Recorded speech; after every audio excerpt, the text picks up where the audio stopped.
수험생 여러분 안녕하세요. 상크이자스입니다. 전문대학원 입시를 준비하시는 이제 수험생분께서 테스트 리딩과 관련해서 질문을 남겨주셔가지고 제가 동영상 답변 드려볼게요. 자, 이렇게 질문이 왔고요. 자, 제가 메모장에다 한번 붙여넣기 해봐서 같이 한번 보겠습니다. 자, 안녕하세요. 평소 유자스 유튜브 구독해서 잘 보고 있습니다. 네, 반갑습니다.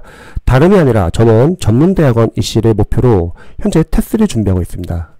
저는 어휘 점수는 상위 2%를 받고 있는데 잘하시네요. 그에 비해 문장을 읽는 속도가 느려서 독해를 시간 안에 다 못 풀거니와 그리고 독해 점수가 응시자 평균 정도로 낮습니다. 저도 이제 편입 영어 과외를 같이 하고 있지만, 테스트가 이제 편입 영어나 독해가 어려워요. 그래서 또 독해 속도를 늘리기 위해서는 다양한 단계의 연습이 필요할 것 같아요. 자, 다 읽고서 답변 한번 드려볼게요. 자, 이제 공부한 지도 8개월이 되어 가네요. 방법을 찾던 중 유자쌤의 유튜브를 발견했고, 자, 이렇게 지푸라기를 잡는 심정으로 상담 카톡을 보냅니다. 유자쌤의 말씀대로 독해가 안 되는 이유는 문법과 구문이 독해에 적용이 안 돼서라고 판단하여 좋습니다. 텍스트 문법 강의를 개념만 숫자 정도로 다 들었고 현재 성기근 선생님의 저 때는 성기근이었어요. 저도 프린시피얼 구문 독해 봤었거든요. 편입 준비했을 때. 자, 프린시피얼 구문 독해 강의를 한 10강 정도 남기고 거의 다 들은 상태입니다. 참고로 강의를 들은 것과 이제 본인이 활용하는 건 다르다고 생각해요. 강의 들었으면은 다시 한번 좀 복습해 보시면 좋을 것 같아요. 자, 영어 공부 시작할 때 제가 문법 공부도 안 하고 강의도 안 듣고 첫입문 완성은 무식하게 해석을 외우고 문장을 외우는 식으로 공부하여 좀 약간 비효율적으로 해석 같네요. 첫입문 완성 내 문장만 잘 해석이 되게 공부한 것 같습니다. 자, 나름 해석도 벌써 4회도나 했습니다. 그래서 독해할 때 구문과 문법이 적용이 안 되는 상황이라 판단하여 이미 문장을 외워버린 첫입문 대신 프린시피아를 택했습니다. 프린시피아 구문 독해 상당히 어려웠을 텐데요. 자, 테스트에 비해 좀 과한 면이 있는 것 같긴 합니다. 자, 유자쌤 말대로 강의 완강 이후에 프린시피아 책에 문장 소문과 동사 형식까지 전부 표시해가며 분석하여 이해도구를 더하면 독해 상황이 나아질까요? 리딩 스킬 강의는 충분히 들은 상태입니다만 시험장에서 항상 문장 해석했을 때 뜻이 바로 들어오지 않아 두 번, 세 번 읽게 되어 리딩 스킬을 쓸 수조차 없는 상황입니다.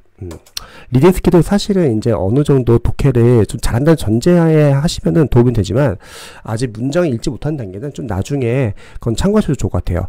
자, 늦은 시간 바쁘신 와중에 이렇게 상담 카톡을 두서씩 길게 보내드려서 죄송합니다. 감사합니다. 자, 답변 드릴게요.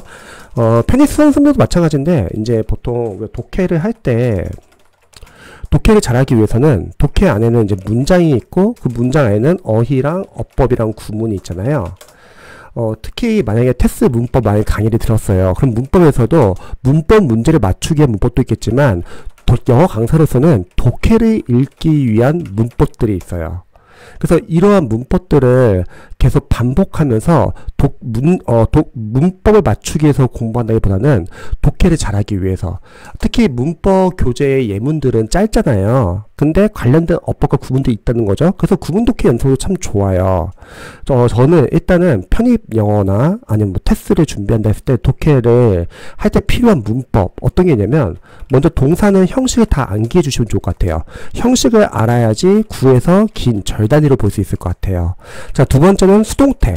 수동태가 사용되면은 이게 3형식 동사의 수동태인지 4형식 동사의 수동태인지 5형식 동사의 수동태인지 3형식 때 대절을 취하는 동사의 수동태인지 한번 연습을 해보시면 좋을 것 같아요. 왜냐면 독해 수동태가 상당히 많이 쓰이거든요. 만약에 이렇게 수동태를 능동태를 보는 연습을 안 하시면은 수동태 쓰일 때마다 막힐 수가 있어요.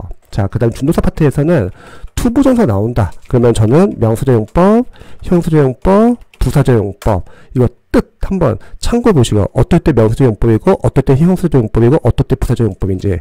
만약 형사조용법이라고 하면은 뭐 한정적 용법도 있고 그리고 서술적 용법도 있고요. 그리고 서술적 용법에서는 우리 외워야 할 게 비투용법, 예정, 가능, 운명, 의도, 의무. 그리고 막 투부정사 부사적 용법이라면 뜻이 많죠. 막 목적, 이유, 근거, 결과, 조건, 정도. 독해서는 중요하거든요. 각각 용법 따지는 거예요. 통수가 나올 때마다. 그러면 이게 상당히 오래 걸릴 수 있잖아요. 근데 연습을 하다 보면요 빨라집니다. 그리고 정확하게 지도치기로 빠르게 습득이 가능해져요. 그리고 만약에 독해서 이제 ing 나온다. 그러면 이게 동명사인지 현재 분사인지 구별하시고, 만약 분사가 쓰여요. 그러면 한정적 용법인지 서술적 용법인지 구별하시고, 또 분사구문 어떠한 형태로 사용하고 어떻게 해석하는지, 또 with 분사구문 어떤 식으로 쓰이는지, 만약에 뭐 그런 거 있잖아요. 막 추상명 명사 파트 가면은 막 오브 플러스 추상명사는 막 형용사를 해석하는 경우도 있고, 몇몇 전치사 플러스 추상명사는 막 부사를 해석하는 경우도 있고, 다 독해서 다 읽을 때 필요하거든요. 뭐 관계대명사라고 하면은 관계대명사의 뭐 격 같은 거 보는 연습, 그리고 관계대명사 뭐 생략, 뭐 보통 관계사 격이라면 주격, 소유격, 목적격만 있는 게 아니라 뭐 주격 보호 역할도 하고요. 그리고 관계사 생략도 다양하게 많거든요. 또 뭐 관계 부사도 있고 관계 형용사도 있고, 그리고 뭐 복합 관계 대명사 많죠. 프린시피아 구문독해에서 참 잘 나왔죠. 근데 프린시피아 구문독해 좀 어려운 편이에요. 지문이 길고 어렵죠. 복합관계 대명사, 그리고 복합관계 형용사, 그리고 복합관계 부사, 이거 외에도 다양한 구문이나 뭐 특수구문 등등등. 그러니까 우리가 문법에서 문법 문제를 맞추기 위한 문법만 필요한 게 아니라 이런 게 다 독해서 다 필요한 문법이거든요.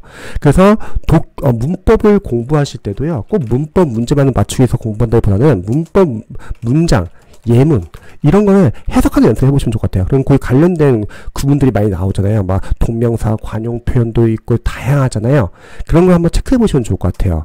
그리고 프린시피아 구문 독해를 많이 본다고 했을 때 이래도 인간 다 끝나잖아요. 그러면 본인이 이해독할 때는 직접 제가 프린시피아 구문 독해 제가 블로그에 적어 놓은 게 있을 거예요. 자, 좀 보여드릴게요. 네이버 연가 스파트 센터 인천 부편점 들어가시면요, 편입교재 아마 리뷰에 되어 있을 거예요. 여기 보시면은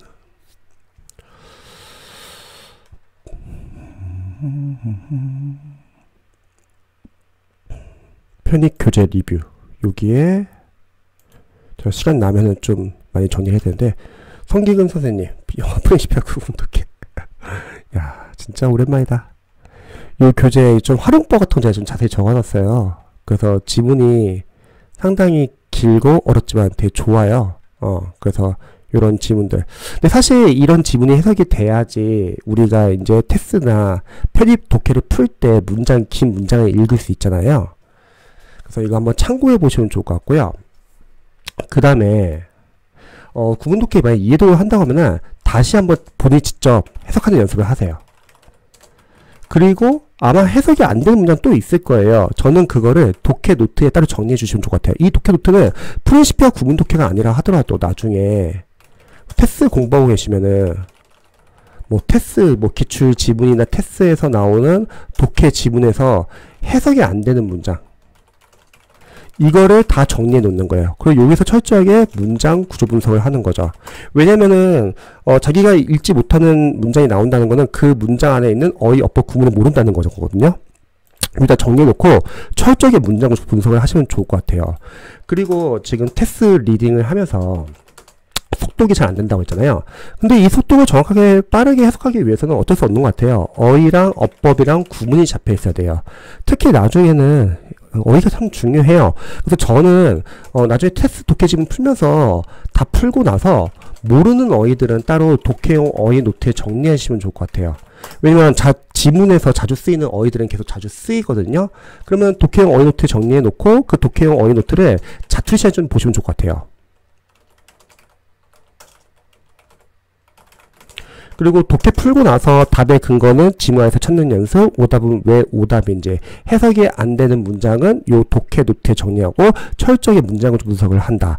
그리고 속독을 가장 빠르게 하는 좋은 방법은 뭐냐면, 저는 어휘 싸움이라고 생각해요. 사실 테스트 독해 지문에서 만약에 지문에 쓰이는 어휘들을 많이 약하다 그러면 잘 못 읽을 수 있잖아요. 그래서 일단 틀려도 괜찮아요.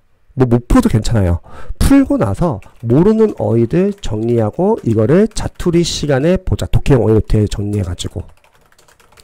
그래서 어휘가 좀 강화되면 좀 더 빨라질 겁니다. 그리고 이런 질문 많이 하세요. 뭐 편입을 공부할 때도 마찬가지지만 독해 하나 풀고서 다른 독해 교재를 새로 푸는 게 낫냐, 아니면 독해 한번 풀고 나서 리뷰를 하고 다시 분석을 해서 복습을 하는 게 낫냐.